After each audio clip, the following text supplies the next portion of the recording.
வணக்கம் நேர்களே. பெயர் மாற்றம் மற்றும் வாஸ்து சாஸ்திரம் குறித்து நம்மில் எழும் பல்வேறு சந்தேகங்களுக்கு விடையளிக்க வருகை தந்திருக்கிறார் டாக்டர் பூஷன்ஜி பழனியப்பன் அவர்கள். இன்றைய முதல் கடிதம் நாராயணன் கள்ளக்குறிச்சியிலிருந்து எழுதியிருக்காங்க. டாக்டர் பூஷன்ஜி ஐயா அவர்களே, கால சர்ப்பதோஷம் விளக்கம் என்ன அப்படின்னு கேட்டு எழுதியிருக்காங்க. இன்னைக்கு கூட பாத்தீங்கன்னா நிறைய பேர் இந்த ஜாதகம் கால சர்ப்பதோஷமா சார்னு சொல்லி கேட்கறாங்க.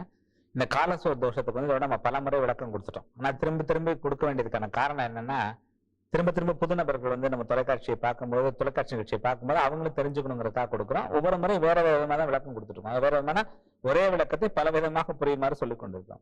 இந்த கால சர்ப்பதோஷங்க என்ன, ஜாதகத்துல 12 கட்டங்கள் இருக்கு. இப்போ உதாரணத்துக்கு தனுசு எடுத்துக்கோங்க, மிதுனம் எடுத்துக்கோங்க. இப்ப தனுசுல ராகு இருக்கு, மிதுனத்துல கேது இருக்கு. இப்ப இந்த ராகு கேதுக்குள்ள அடுத்தது இப்ப தனுசுக்கு அப்புறம் அடுத்த கட்டம் மகரம், அப்புறம் கும்பம், அப்புறம் மீனம், மேஷம், ரிஷபம். இந்த கட்டத்துக்குள்ள அத்தனை கிரகங்களும் அடங்கி இருந்ததுன்னா அது பேர் கால சர்ப்பதோஷம். ஒரு சிலர் என்ன பண்ணாங்கன்னா, அன்னைக்கு ஒரு ஜாதகத்தை எடுத்துன்னு ஒருத்தர் கேட்டா அது கால சர்ப்பதோஷம்னு சொல்லிட்டாங்க சார் அப்படின்னாரு. அது கடக லக்னத்தை ஒரு பிறந்திருக்காரு. கடகத்துல ராகு இருக்குது, மகரத்துல கேது இருக்குது.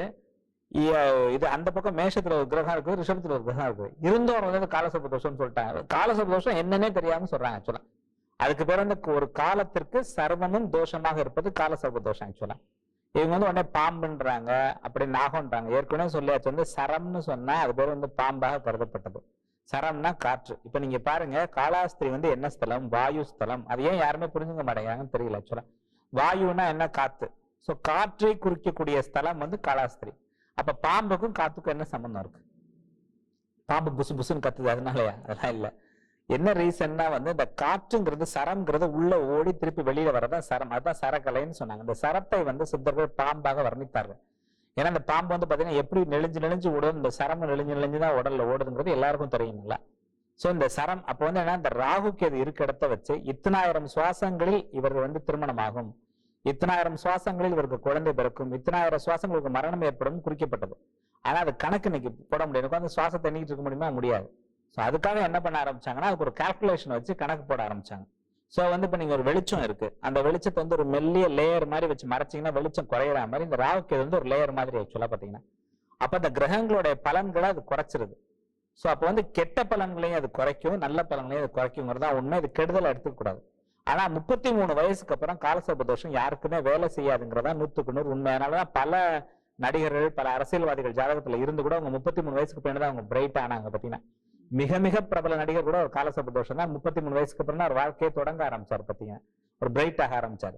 சோ அந்த 33 வயசு வரல. ஏன் அந்த 33 வயசு காரணம் என்ன அப்படின்னா, 1 வருஷம் 6 மாசம், 1 வருஷம் 8 மாசங்கிறது ஒரு கட்டத்துல 1.5 வருஷம், 1 வருஷம் 6 மாசம், 18 மாதங்கள்.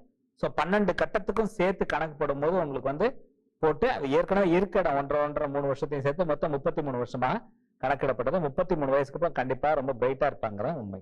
இன்னைக்கு நம்மளுடைய நேயர்களுக்கு என்ன குறிப்பு சொல்ல போறீங்க? கணவருடைய கடுமையான நோய் நீங்க உள்ள ஒரு அருமையான குறிப்பு இது. சுவாதி நட்சத்திரம் என்று வேம்பு, அரசு, வன்னி ஆகிய ஸ்தல விருட்சங்கள் எங்க இருக்கோ, ஸ்தல விருட்சங்கள் ஏதாவது ஸ்தலத்துல இருக்கும் அந்த விருட்சங்கள், முக்கியமா சொல்ல போனா வேம்பு, அரசு, வன்னி எந்த ஸ்தலத்துல இருக்கோ அந்த ஸ்தலத்துக்கு போயிட்டு அதை சுத்தம் பண்ணி, அதை சுத்தி இருக்கக்கூடிய செடி கொடிகள் எல்லாம் பிடிங்கி சுத்தம் பண்ணி அங்க பராமரிப்பு செய்யறது சுவாதி நட்சத்திரம் அன்னைக்கு. இது போல ஒரு சுவாதி நட்சத்திரம் செஞ்சாங்கன்னா கணவருடைய ஆயுள்பாவம் விருத்தியாகும், கடுமையான நோய்கள் நீங்கும். ஜோதிடம் என்றால் பூஷன்ஜி, ஜோதிடம் தானே பூஷன்ஜி, ஜோதிட திலகம் பூஷன்ஜி.